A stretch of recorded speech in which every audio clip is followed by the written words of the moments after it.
The following video features excerpts taken from 4 recorded live lessons on drawing a landscape with oil pastels.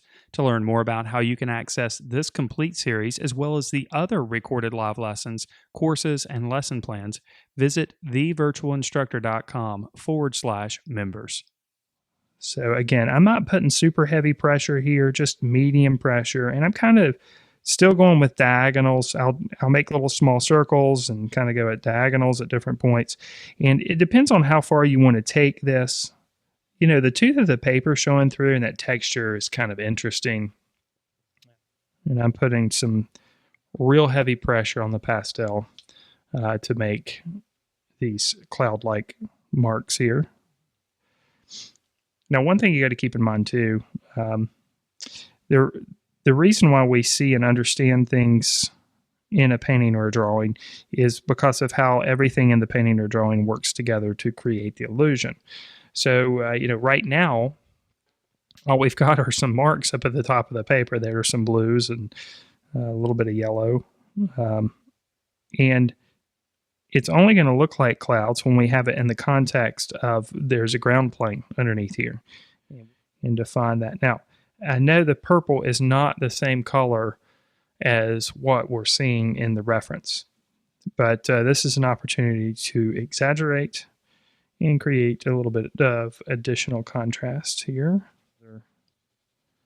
Application here. So you see those purple undertones kind of help give it a little bit of, you know, before we are even adding any white on here. It gives us a little bit of contrast, a little bit of a color contrast between the sky and the mountains. If we were just stuck with blue, we wouldn't have that. And we can also build up applications, just like we can build up applications with colored pencils, where we get to a point where the binder is really present on the surface and we get some burnishing happening. Same thing kind of happens with oil pastels. You know, you've got this stage here where the tooth of the paper is really strong, and then when you layer enough that you cover up the tooth of the paper, the surface becomes really buttery. And don't forget that you're creating an illusion when you're doing this. Yeah, I say that over and over again, don't I? But it's really true. I think a lot of times people kind of get hung up in the subject that they're drawing or painting, and they feel like they have to make a replica of it. And instead, you just want to look at the lines and shapes. We want to make sure that we have that curve happening, and you can make it even more angular where that rock happens. It's up to you how you want to do it, but you probably don't want to make sure you want to make sure it's not straight across. You want to make sure that that line curves and that your composition stays pretty dynamic. Bunch of scribbles. It's interesting how a bunch of scribbles come together and make an image. But you have to be patient, and you have to allow those scribbles to come together. Too many people start making their scribbles, and then they say, well, wait a minute, this doesn't look like what I'm trying to draw. So they stop, and they think they're no good, and they expect immediate results, and that's not how it works. And I need to be careful right here, too. I don't want to start making these huge vertical strokes right here that just kind of don't make sense with what's really happening with how tall the grass is growing up back there. You know, you might even just make a vertical mark, a horizontal mark, and don't worry about putting these little indications of the direction that the grass is growing. It's completely up to you, of course. And do the same thing over on the other side. And then we'll just kind of keep making those shapes there, allowing the sky to show through. And you can imagine if we would have started with these trees and then tried to fill in the sky and the mountains in the distance around that, that's impossible. The truth of the matter is, a lot of people think that you're going to get to a point where you have all the answers and those feelings of doubt will stop coming up.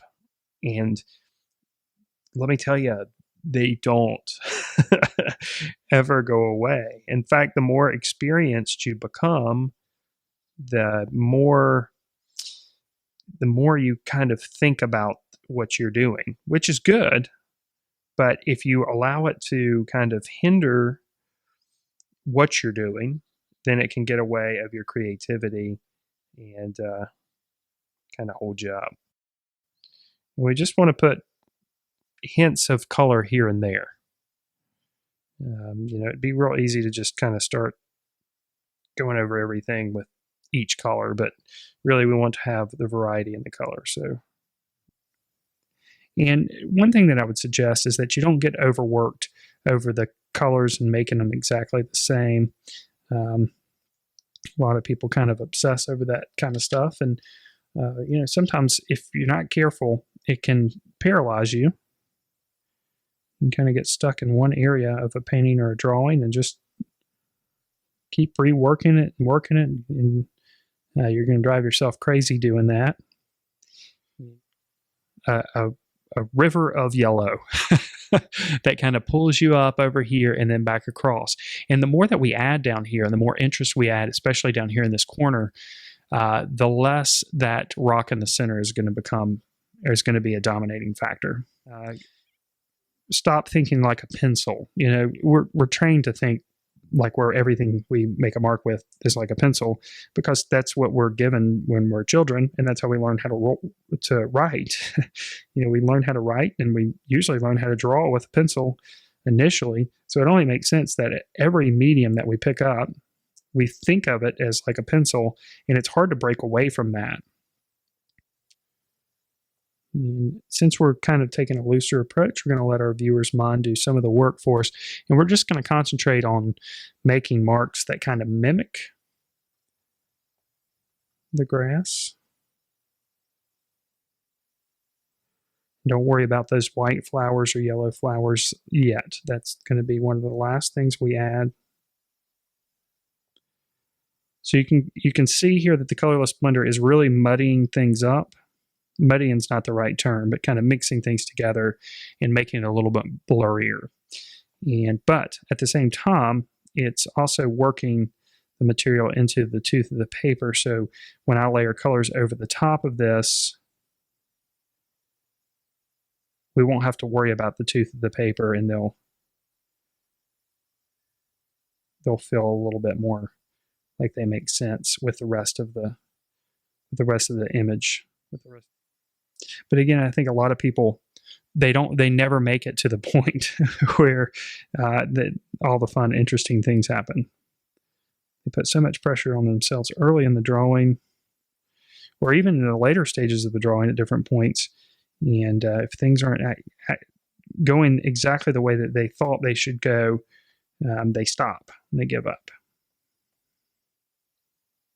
All right, we'll pull a few of those strokes up here on the side. We'll just let them get a little bit smaller as they go off in the distance. And maybe we'll put in a little indication of maybe another patch. Pastels are so thick on here, we can just take the palette knife and we can put some additional indications of some strokes in here.